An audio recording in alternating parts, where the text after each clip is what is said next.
The extremely remote location of this rainforest used to offer it protection, but recently that's changed. The forests around Pomio are disappearing fast, as they have been right around Papua New Guinea.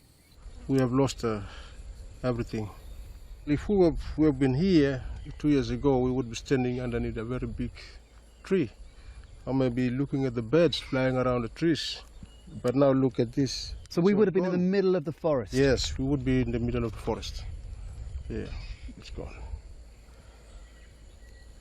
Papua New Guinea has more of Asia-Pacific's remaining rainforest than any other country, but special agricultural business leases, or SABLs, threaten them. They were supposed to be issued to agricultural companies to clear land they intended to farm on. But most SABLs, which now cover more than 10% of Papua New Guinea's entire landmass, were issued often corruptly to logging companies. The timber is processed in China and sold on around the world as kitchen flooring. Palm oil plantations are eventually planted, but they're a poor substitute.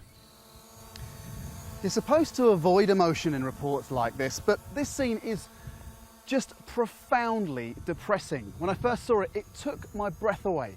I mean, just look at it. This is a landscape that's been scarred. Logging companies say they've brought jobs, services and roads to poor parts of Papua New Guinea and paid landowners.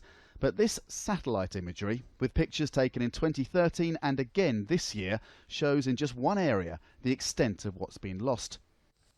John Palria helped a Malaysian company to negotiate its access, but he quickly felt locals were being pressured into signing one-sided agreements. I feel embarrassed, ashamed. I must tell you the truth that we were looking for cash. This is why, without considering all these implications, we opted to bring in a developer in. In places, logging companies have subsidised the local police. Those trying to stop the loggers say they've been beaten by them, held in shipping containers and threatened with arrest. I was given a summons, my summons, by a policeman in uniform and carrying a gun, and in the night. In Papua New Guinea's capital too, politicians and officials have been accused of being too close to the logging companies and of taking bribes to help deals go through.